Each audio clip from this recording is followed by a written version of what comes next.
Quand il a vu les fourmis balles, il savait qu'il allait souffrir, mais c'était sa seule chance de rester en vie.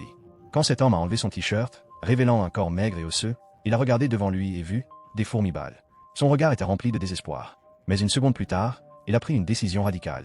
Il a saisi une grosse branche à 2 mains et a commencé à la secouer violemment.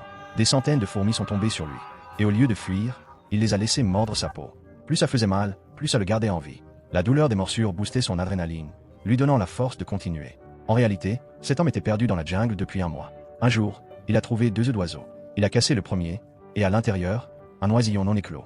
Dégoûté mais poussé par la faim, il a fermé les yeux et l'a mangé. Il a repris un peu d'énergie, a jeté la coquille vide et a continué son chemin à travers la jungle. La nuit, il restait immobile pour éviter les dangers, mais l'humidité et les insectes avaient pourri ses pieds. Pourtant, il refusait d'abandonner. Le lendemain matin, un miracle, une empreinte dans la boue. Il s'est approché, l'a examinée et a hurlé de joie. Mais en regardant autour de lui, il a compris l'horrible vérité. C'était son empreinte. Il tournait en rond depuis des jours. Abattu, il a manqué de tout lâcher. Mais il a repris son souffle.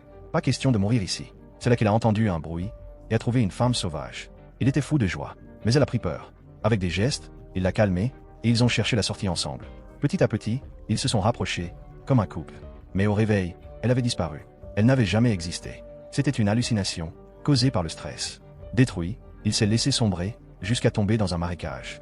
Coincé pendant 1 heure, il riait et pleurait en même temps. Même mourir semblait impossible. À bout de force, il a rampé jusqu'à la berge. Et là, un bateau est apparu sur la rivière. Trop faible pour crier, il a regardé s'éloigner, avec, peut-être, sa dernière chance de survie.